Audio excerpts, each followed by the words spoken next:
Welcome to the RV Park Mastery Podcast, where you will learn the correct way to identify, evaluate, negotiate, perform due diligence on, renegotiate, finance, turn around, and operate RV parks.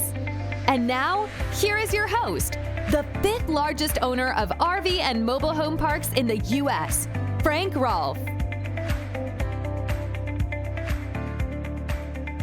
To buy an RV park in America, you typically have to either A, be a fantastic negotiator with a seller who really wants to let the property go and is willing to carry the paper at zero down. That's one option. That's the rare option. Or the other option is you have to have some capital for the down payment. And if you don't have enough capital to buy the RV park, a solution that many RV park buyers have used is getting a capital partner. But how do you find the right partner, and what do you need to know about that process?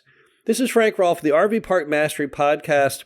We're going to explore all about financial partners, capital partners, how you find them, and how that works exactly. So, how can you find a capital partner? Well, most people find their money partners through a friends and family network because most everybody today knows people who want to do some type of passive investing at a higher interest rate than they can obtain in CDs or treasuries or stock dividends. And even though I know the stock market has gone up a lot in recent times thanks to AI and technology, that bubble will probably burst soon, and I think many people know that. So a lot of people are already on the lookout for other ways to get regular monthly cash flow in alternative investing, of which RV parks certainly are one of those investment options. And when I'm looking for a capital partner, the first thing I would want to see is an alignment of goals. What do I mean by alignment of goals? Your goal is to get a capital partner to buy that RV park, and their goal should be to provide the capital on that RV park, but you should both have the same desire, and that's basically how long this investment will go. So if someone wants to be your capital partner, but their desire is simply to buy the RV park and flip it in a year, and your goal is to buy the RV park and keep it for a lifetime, clearly that's not going to work out because you are not truly aligned. So you would want to discuss with any potential capital partner exactly what they're trying to achieve to see if that matches to what you're trying to achieve.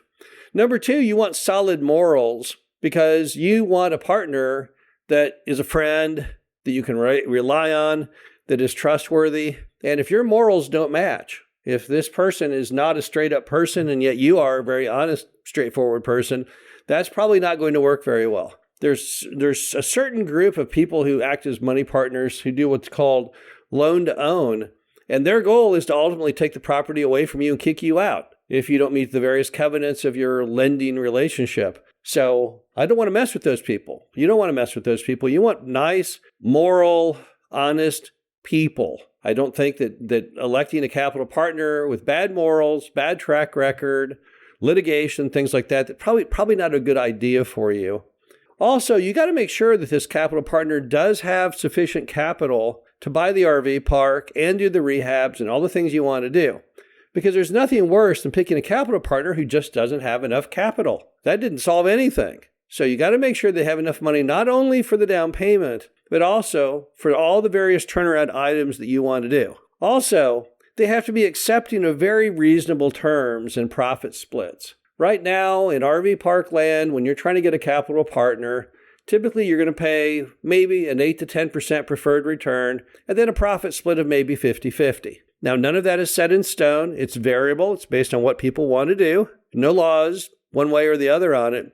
But you wouldn't want to do a deal with somebody as a money partner who says, okay, here's what I want. I want 20% preferred distribution, which means the interest rate on the amount that they put in, and then I want 90% of the deal. You wouldn't do that, right? Now, unbelievably, the private equity world in America, that's what they do. They do a thing called 2 and 20. When they act as capital partner, typically they want 80% of the action, and they want to leave you with only 20% of the profit. Doesn't seem very fair, right? That's one reason why private equity groups have such a bad performance over long periods of time, is they tend to jibe and team up with people who are not very good, because good people will not normally accept those terms. And so if you're going to get a capital partner, they have to be accepting of some kind of reasonable term for you. And reasonable to me would be defined as probably an 8 to 10% preferred return right now, and probably a 50-50 split of profits.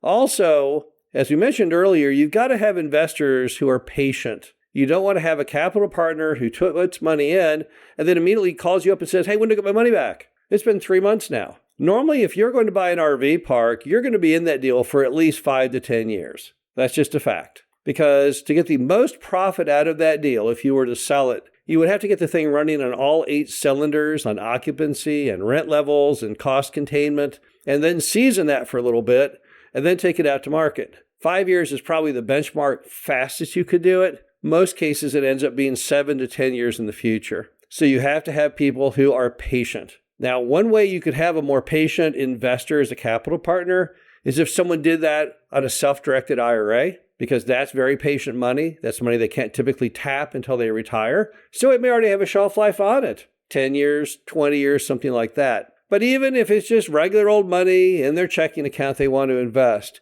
you have to make sure that they are willing to go for a 7 to 10 year hold, because that is the reality of probably how long that money is going to be in a deal. Also, you've got to do some basic background checking online.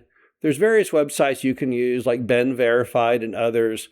And you can do a lot of screening on somebody. People may not like it, but today, all of your private information really isn't private anymore. These different websites can track everything on the person. They can even track if there have been any criminal cases against them.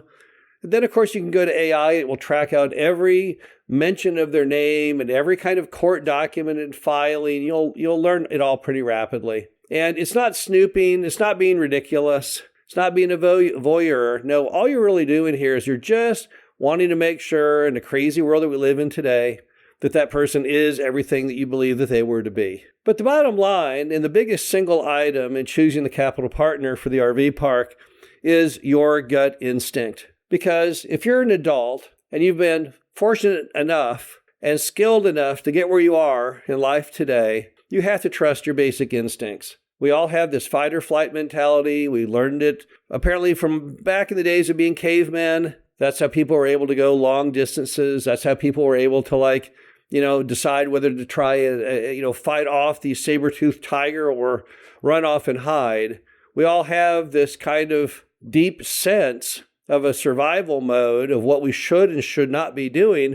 And that extends all the way to RV parks. And if you have a bad gut instinct on an individual, if you feel like, I really don't think I should be their capital partner, but gosh darn it, it seems so easy. I've already met them and they want to put the money in. Okay, let's do it. You have to listen to your gut instinct. It is very rare in life when your gut instinct tells you one thing, it turns out a different way. And since you're aligning with somebody for perhaps a decade as your RV park investment partner, you've got to make sure that that is a good fit. And often your gut instinct will tell you whether that's the right step or not. This is Frank Rolfe, the RV Park Mastery Podcast. Hope you enjoyed this. Talk to you again soon. Thank you for listening to the RV Park Mastery Podcast. Be sure to visit us at www.rvparkmastery.com, where you can learn the correct way to identify, evaluate, negotiate, perform due diligence on, renegotiate, finance, turn around, and operate in RV parks.